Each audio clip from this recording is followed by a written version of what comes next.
আসসালামু আলাইকুম এভরিওয়ান, কেমন আছেন সবাই? আশা করি সবাই ভালো আছেন। আমার রাইজাও আলহামদুলিল্লাহ ভালো আছে। যেহেতু এখন অনেক ঠান্ডা পড়ছে, তাই আজকে আমি আইজাকে ছাদে নিয়ে গিয়েছিলাম রোদ লাগানোর জন্য। আমি যখন আইজাকে নিয়ে ছাদে গিয়েছিলাম তখন অলমোস্ট বিকাল 4টা ছিল। ওই সময়টা রোদের তাপ কম থাকে এবং ওই সময় রোদটা খেতে অনেক ভালো লাগে।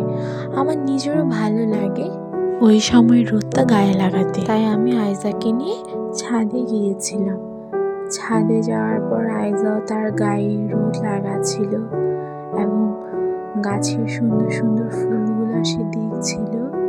ছাদের উপর আইজারও কিন্তু অনেক সুন্দর সুন্দর ফুলের গাছ আছে। আইজা তার গাছগুলো চেক করছিল বাগানের মালি ঠিক মতো গাছে পানি দিয়েছে কিনা, তাই সেই গাছগুলোর দিকে ভালো করে দেখছিল।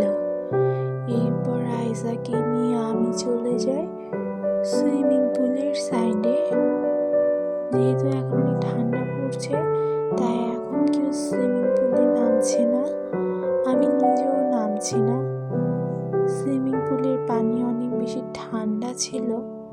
সুইমিং পুলের দিকে তাকিয়ে আইজা হয়তো চিন্তা করছিল কখন সে এই সুইমিং পুলে নামবে এবং কখন সে সুইমিং করবে। এরপর আইজা তার গায়ে রোদ লাগাচ্ছিল। আইজারও দেখি রোদ লাগাতে হয়তো অনেক ভালো লাগছিল, তাই সে চুপ করে বসেছিল তার নানির কোলের উপর।